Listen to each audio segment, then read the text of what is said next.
Hello and welcome to our presentation. My name is Nikita and today we will explore some of the leadership challenges faced within the public sector, specifically in Holstebro Municipality. Holstebro is mid-sized Danish municipality with around 59,000 residents and over 4,000 municipal employees.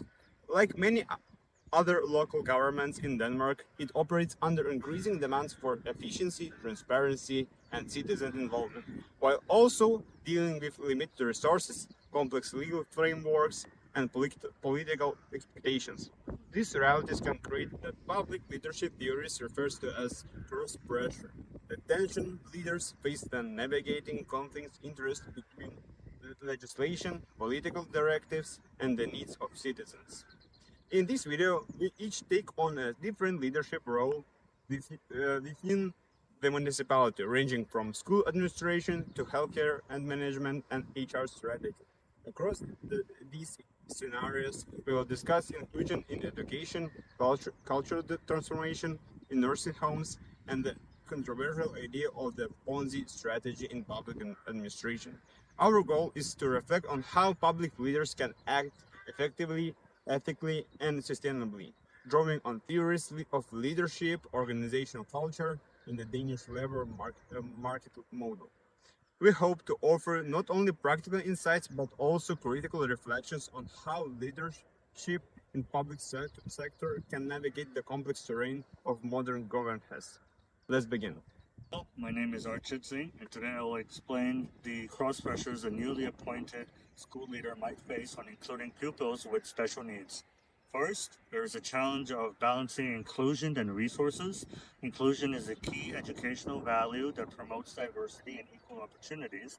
However, supporting pupils with special needs often requires more teaching hours, individualized support, and special training. This puts a lot of pressure on the school's budget, staff workload, and available resources. Second, this leader faces different expectations from various stakeholders. Authorities expect full compliance with inclusion laws, sometimes without offering enough funding. Parents of special needs children expect high levels of individual support. Teachers might fear being overburdened, and parents of other pupils might worry about disruptions or reduced attention for their own children. Another pressure point is the school's organizational culture. Some schools may not be fully ready for inclusion, and changing mindsets, practices, and skills can take significant time and effort. Additionally, the school teacher must deal with a role conflict, being a visionary advocate for inclusive education while also managing the financial and practical realities. This tension between doing the right thing and doing the feasible thing can create personal stress. To navigate these cross pressures, leaders need to practice strong communicative leadership. That means engaging openly with teachers, parents, and officials, and working together on solutions.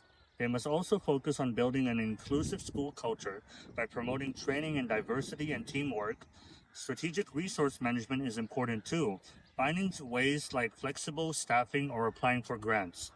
Finally, emotional intelligence plays a huge role. Leaders need to manage their own stress and support their staff emotionally, and they must always make ethical decisions that are fair, transparent, and true to the school's core value.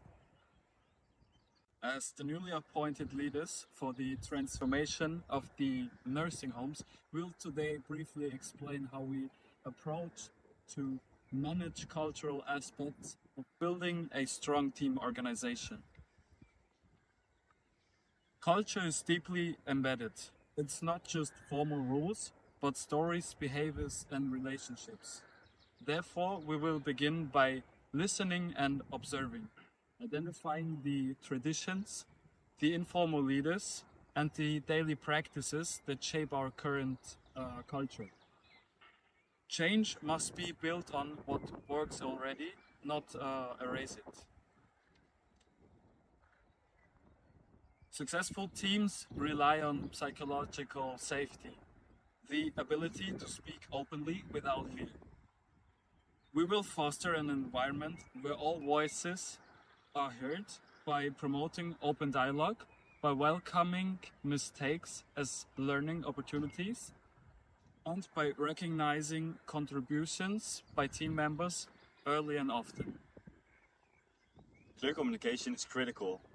We will prioritize two-way communication, not just explaining the what and how of the changes, but also inviting feedback throughout the process. We will co-create team norms and structures together, ensuring ownership and commitment at every level.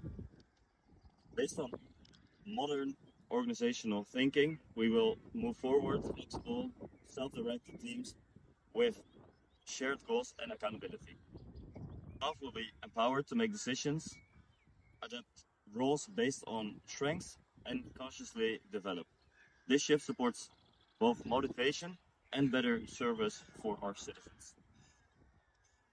So, in short, our leadership approach will be respectful, participatory, and focused on trust and transparency.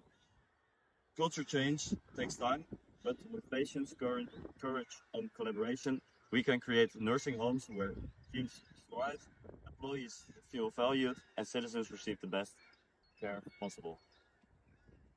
Hello, my name is Andrei, and I am part of the HR department at Holstebro Municipality. And today I'm going to explain what a Ponzi scheme is. First of all, a Ponzi scheme refers to debt speculation, specifically in a municipality setting. Moreover, it's a fraudulent investment strategy that promises high returns with little risk to investors, and it relies on funds from new investors to pay older investors instead of actually generating a profit. Leaders usually resort to Ponzi schemes in order to manage unrealistic expectations, and unrealistic resource assessments creates ongoing debt for the municipality. And with this debt, the debt is hidden from central records and it's usually pushed down to the employees. Moreover, how do Ponzi strategies affect work culture? It affects them in a negative way. First of all, by negatively impacting social sustainability, which means undermining equitable resource distribution, weakening professional communities, and exploiting workers, all of which create a negative social environment for the municipality. Moreover, it erodes public trust, and without public trust, the municipality cannot actually function properly. It promotes a culture of lies and deceit, and through this, instead of focusing on actually providing services to the people, the municipality is more focused on crisis management. And finally, it promotes a culture of continuous corruption, which is only going to lead to worse and worse investments and decisions down the line.